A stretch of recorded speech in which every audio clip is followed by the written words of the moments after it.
हे जगन्नाथ स्वामी नयन पथगामी मते टिके आदेश दियंतु प्रभु। मु किछि मो जीवन कहानी मोर दर्शक मानंकु शुणाइबी। हे माँ सरस्वती मोर कंठरे टिके विराजमान करंतु। मु दिने जन्म होइछि किंतु दिने मृत्यु मध्य अछि। किंतु मु मोर दर्शक मानंकु मु कहूछि मु जेउ गाँ रे मरिबी से गाँ रे मोर शव दाहा हेबो। आउ सेई गाँर माटी ही मो पाई चंदन हेबो। सेई गाँर माटी ही मो पाई स्वर्ग हेबो, स्वर्ग द्वार हेबो।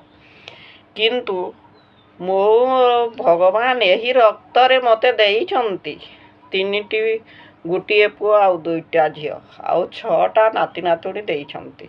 किंतु से ताको डाकिबो आउ सेई गाँ रे ही मोर शव सत्कार करिदेबो आउ गंगा रे नै मोर छुआ मानंकु सहयोग करिबो आउ गंगा रे नै करी मो अस्थि को विसर्जन करिदेबो।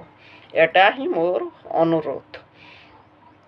किंतु मते दीपटिए करी दिय महाप्रभु तुमसी मंदिरे जलुथिबी। मते तुलसी पतर करी दिय प्रभु तुम मथारे मु लागुथिबी। तो सिंह दुआरे तो बड़ देउले जली जली सरी जीबी। मते दीपटिए करी दियो महाप्रभु तुमसी मंदिरे जलुथिबी। मते तुलसी पतर करी दियो प्रभु तुम मथारे मु लागुथिबी। तो बड़ देउले तो सिंह दुआरे जली जली सरी जीबी।